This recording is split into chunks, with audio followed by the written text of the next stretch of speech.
If you want to see his work, you go to macrobusiness.com.au. We do it every day of the week and learn heaps. I'm talking here of Leith Van Onselen. Good morning, are you well? G'day, Luke. Yes, mate, I'm well. How about yourself? Yes, just fine, mate. Absolutely fine. Looking forward to our chat, as I always do. And as I glanced at our notes, I saw the expression wind drought. I know it's a thing. Of course, when you talk about wind drought, you become almost, but not quite, a denier. But this is a real thing that happened in Australia, didn't it, in the last week or so? Yeah, absolutely. So basically, we just had a 5-day period, pretty much from Monday to Friday, right down the east coast, all the way from Queensland down to Tasmania and South Australia. So it's pretty much the entire national energy market. We had basically a wind drought. So we had still wind conditions, and what that did was that basically created wind turbine generation, so windmills. We obviously the government's trying to build out all these wind turbines everywhere to whilst they want to get rid of coal, etc., solar power, that sort of thing. And we had this massive wind drought, and what it basically did was it created it reduced the amount of power that we got from wind turbines to negligible amounts. And over the 5-day period, 70% of the nation's electricity was generated by coal primarily, but also with a little bit of gas. And during the night time, when the sun went down, obviously you don't get any solar at night time, wind only accounted for a few percent of the nation's power. And what this did, so this is a 5-day period of basically minimal wind right down the east coast. And what this wind drought did is it exposed the assumption that it's always windy somewhere. So the federal government's renewable energy plan, the AMO, CSIRO, all that sort of thing, they sort of run on this assumption that, it doesn't matter if it's still in one place, it'll be windy in another and it'll offset each other, and we can just build all these wind turbines, shut down our baseload coal, etc., and everything will be fine. But what this showed, and this isn't an isolated occurrence, this happens often in winter, the reality is that wind droughts are often synchronised, so they extend across state borders. So when it's still in Queensland, it's often still in Victoria or South Australia, and that's what we found this week. Yeah. And the fact of the matter is, Luke, there's no amount of north-south interconnectors, power lines, batteries, wind turbines, etc., that can bridge the gap when renewable generation stalls. So at night time, when the solar's gone, we have still wind conditions. So you've got to get your power from somewhere. Yes. And the other thing that these renewable fanboys who want to run the entire grid on renewables never recognise is that batteries also charge up overnight with coal power. So at the moment, we get basically 2 discharges a day from batteries. You get one in the evening when they charge up with solar, and during the day, excess solar. But then in the morning peak, you also get batteries because they charge up overnight with coal. Yeah. Right. So, but our energy czars want to basically shut down coal completely. And what that means is we shut down coal completely. It means you're going to get less utilisation of batteries because they'll no longer be able to charge up overnight when there's no sun and in still wind conditions. So you actually get less utilisation out of your batteries, so they become less efficient. So this whole thing of shutting down pretty much all our coal power plants progressively over the next 15 years is not going to work, because we have these periods where you just have almost zero wind output for days on end. And obviously during winter, like where I live in Melbourne, it's overcast often in winter. You get very little solar, similar in South Australia, and you get a little bit more up north. But we have these cloudy, overcast days as well where you don't get a lot of solar either. So how are we supposed to run an energy grid when we get rid of our stable baseload power? We get rid of our coal. We don't build nuclear, which can provide non-weather dependent stable power 24/7. At the same time as the government expects to grow the population by 13 million people over the next 40 years, which requires more energy. They want to electrify the entire vehicle fleet. They want to rapidly expand data centres, which require 24/7 power. They can't be turned on and off and on.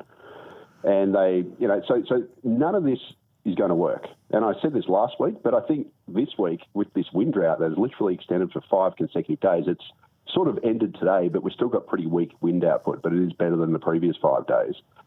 But what it's shown is that you can't magically shut down your baseload non-weather dependent power and not replace it with other baseload non-weather dependent power like nuclear. So you can't shut down your coal and not put in nuclear, because if we do so, the entire Australian economy is ultimately going to run out of power, and we're going to have a more expensive and unreliable electricity grid, which isn't going to be able to power these data centres and isn't going to be able to provide the power that we need when we need it. Yeah. We've so poisoned the notion of using coal. We've lost so many opportunities.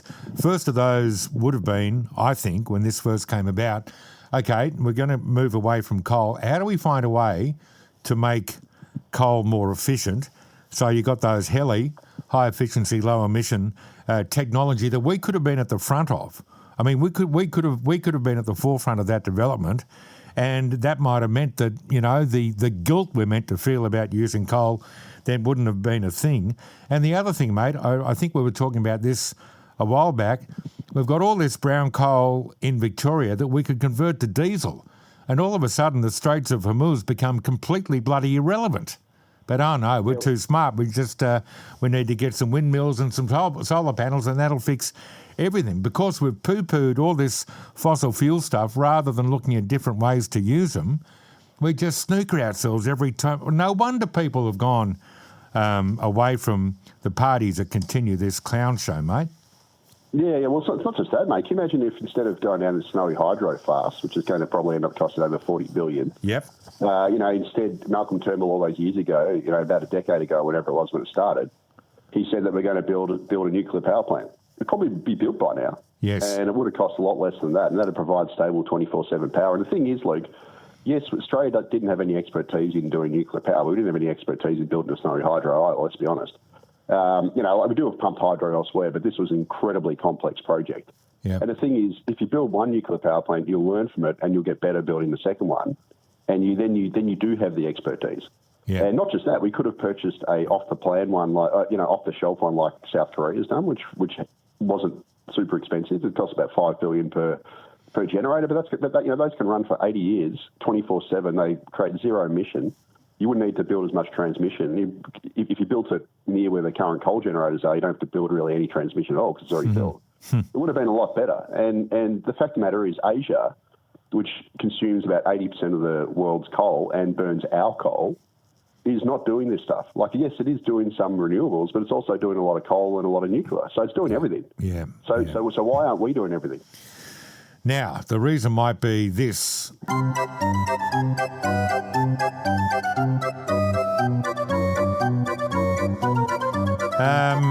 We got a clown this week.